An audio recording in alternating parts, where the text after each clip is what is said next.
an ally in the fight against anti-Semitism.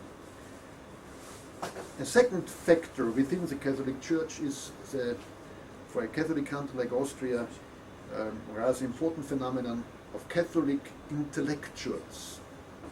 We have spoken before, Schubert, the first head of the Department of Jewish Studies at the University of Vienna, a Catholic, strictly not only in his personal habit anti-Semitic, but also analyzing Catholic anti-Semitism from a clear, I would say, humanistic viewpoint. This is what I call the Catholic anti-Semitism. Another person is Erika Weinzierl, professor of contemporary history at the University of Vienna, who is also, like Schubert, a person socialized and influenced by the post-1945 attitude. The Holocaust has been so horrible, we have to think about the responsibility of Catholics. Now, this is the world of Catholic intellectuals and the world of the official Catholic Church. Of course, if we go to other milieus within the Catholic Church, the picture is much more mixed and not so clear as it is in the case of Schubert and Weinzierl. In general, we can say, and this is, I would say, in principle not so different from the German situation, that most of the Austrian anti-Semites, differently from the times before 1945, are not proud to be anti-Semites and usually don't declare themselves to be anti-Semitic. This is the concept of bashful anti-Semitism. And you know they say, well, some of my best friends are Jews, but this is kind of bashful anti-Semitism. Of course, Henry Himmler would never have said, one of my best friends are Jews, but. So, anti-Semitism is not what we call in German salonfähig, is not acceptable in certain better social milieus. We just don't use anti-Semitic stereotypes on the dinner table in a middle-class Austrian family. But you have the anti-Semitism of the code words. One significant code word, especially in the wartime case, but also sometimes used by Jörg Haider, is East Coast. East Coast means the East Coast of the United States, means New York City, and includes the crude picture of New York completely in the hands of Jews, and the world completely in the hands of New York. And this is, of course, the old stereotype of the global Jewish conspiracy. Now, what's interesting is more and more, and this is also not a specific Austrian case, you can find it also all over Western Europe. Maybe Eastern Europe is different. This hidden or bashful anti-Semitism is linked to an anti-Americanism. Of course, I don't mean the critique of the policy of the Bush administration, which is, I think, at least as legitimate as the criticism of the policy of a specific Israeli government, but the overall attitude, picturing that the Americans don't have culture, picturing that the Americans are warmongering per se, and having this anti-imperialistic rhetoric. The evil of the world is America, and then next step is of course New York, and then you have the Jewish American Jewish world conspiracy. This anti-imperialist rhetoric you will find also in countries like the Netherlands. Dr. Gerstenfeld is a specialist on the Dutch anti-Semitism, but also in France, now also in Britain. This creates a kind of new type of right-left mix of anti-Semitism in Austria as well as in other countries. Israel bashing goes hand in hand with American bashing, and again, I don't speak about the legitimate criticism of specific policies, but the general attitudes of Israel and the United States are always the heart of all matters evil. this is linked also, and this is particularly attractive to leftists, anti-neoliberalism. So the anti-globalization movement is using certain stereotypes which in many cases are just anti-Semitic. Attack demonstrations against the World Economic Forum, for instance, using the golden calf with a Star of David, meaning capitalism is behind it, capitalism is Jewish, and for that reason the Jews are behind all the evils, what this kind of leftist movement calls neoliberalism, meaning a new version of capitalism.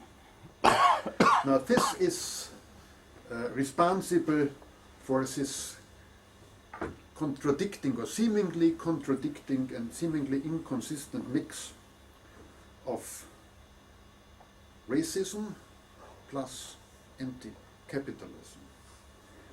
Racism is traditionally right extremism, and anti-capitalism is, of course, very dear to all leftist movements.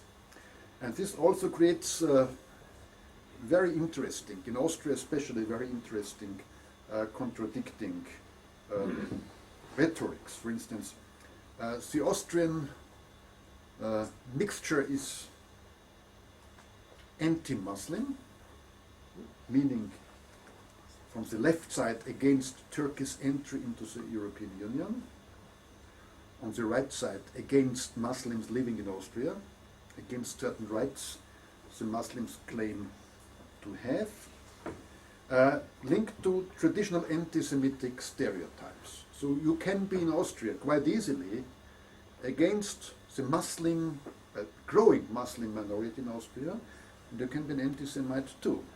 So, footnote, for that reason it's of some importance that the leadership of the Jewish community in Austria and the leadership of the Muslim community in Austria are on very good terms, at least on the surface, at least officially. Let me come to an end, and again as an invitation to raise any questions you want to raise. Now you have in Austria some particular and peculiar consequences. You have on the one side a strong pro-Arabic activism. Haider's visits to Muammar Gaddafi and Saddam Hussein, I think, are well known also here in Israel. Pro-Assad, a Freedom Party politician, is the chairman of the Austrian Syrian Friendship Association. But you have also a leftist aspect of this. A prominent socialist is chairman of the Austrian Arabic Friendship, Austrian Arab Friendship Association. And all these activities have always a clear negative focus against Israel. And indirectly also against the United States, more or less. Again, anti-Zionism behind it, not in all cases, but in most of the cases, anti-Semitism linked to this general anti-Americanism. And at the same time, most of these active in this kind of pro-Arabic activities are also active against immigration from Muslim countries, and also against Turkey's membership in the EU, arguing, for instance, Turkey's culture is not European, meaning not Christian, meaning Muslim. Now this is always linked to an anti-American rhetoric, but also at the same time focusing very much on what Huntington calls the Western civilization. Western civilization means a civilization defined and designed by Christians for Christians. So anti-Americanism and this pro-Western civilization attitude, of course, this is intellectually not coherent, but politically it's rather an explosive mix. Now let me come to my final remark. My main point is, of course, Austrian anti-Semitism, of course, I'm sorry to say, of course, but I would agree, Austrian anti-Semitism is still existent. I don't think you can say it's stronger or weaker compared to other countries, because as a social scientist I try to be careful with these generalizations, but it exists, it's significant.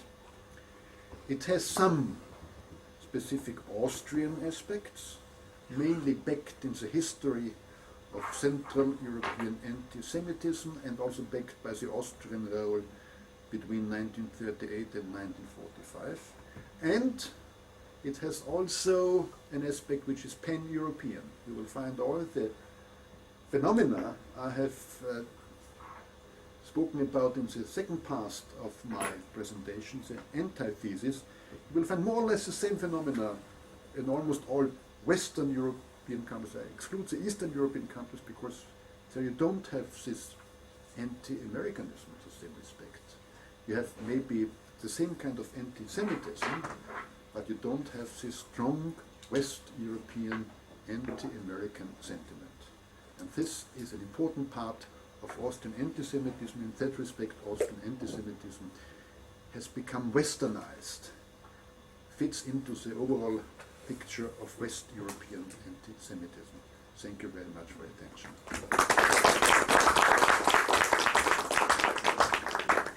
Thank you very much. We'll take questions. I see Ambassador Naim, I see Dr. Falk. Let me write it down. Dr. Fishman, Hakimian, Ambassador Govrin, Dr. Zorov. That's it to start. It can also possible, Ambassador Toledo. Okay, we take them, what do you prefer, one by one or three? Three maybe. Three is the ideal solution, we think. Okay, Asha, please, and afterwards Avner. I have a comment and a question. Yeah, you get the microphone, I hope. You talked about Western civilization and anti-Semitism. And I had experience about Asians, the way they interpret the so-called Jewish domination of the world. And the story was that when I was ambassador in Korea, I was interviewed in television. And I didn't know what the subject was because it was 11 o'clock in the evening program, which is a very light one. And the minute I sat down, he said, Mr. Ambassador, how many Jews are all over the world? So I said, 14 million. I didn't know why he was asking this question. Then he said, takes up a calculator and he punches it, and he said, this is 0.2% of the world population. I said, well, I never made this account. He said, that's not the question, Mr. Ambassador. We want to know how come 0.2% of the world population receive every year 20% Nobel Prizes. Can you please tell us the secret? Korea, with 45 million people, never received one. So I had to answer right away. So I said, Mr. Kim, I really can't reveal the secret, because if I reveal the secret, we will lose all our future Nobel Prizes. So that was, but the indication of that question shows you the interpretation of Asians vis-a-vis Jewish predominance, let's say, in whatever it is, field that you want, vis-a-vis the Western concept. And the question is this, about the Catholic Church. Do you see, I see some changes, actually important changes, I would even say, vis-a-vis the Jews in general, and Israel in particular. And this applies also to the political aspect of Europe, because much of France and other countries who were supporting the so-called Palestinian issue and all that stems mainly also to protect the Christian community minority in the Middle East, which today everybody realizes it has no future. I mean, the more Islamic domination there is less chances of this Christian community is going to stay here forever. And as a matter of fact, there is a campaign even to find them places to go out of the Middle East and be absorbed in Western countries. And the more this goes on, then there is more approach, or friendly approach, of the church toward the Jews and also toward Israel. Do you feel that there is this trend as I feel it? I mean, do you see that the Catholic Church is becoming more friendly, from John Paul, who called us the older brothers, and he went to visit the synagogue in Rome, and then coming here and all that, and this trend is continuing with this present Pope. Do you see that has any impact in Austria's Catholic Church vis-a-vis Israel and the Jews? Avla?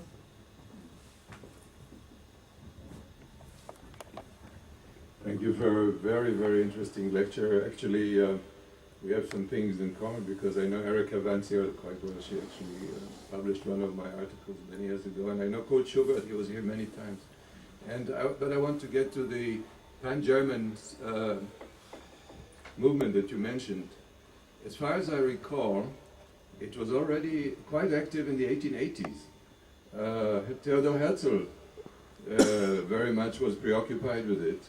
And also, you didn't mention Karl Lueger, the mayor of Vienna, of course, who was very anti-Semitic, and 3 times. We spoke about it.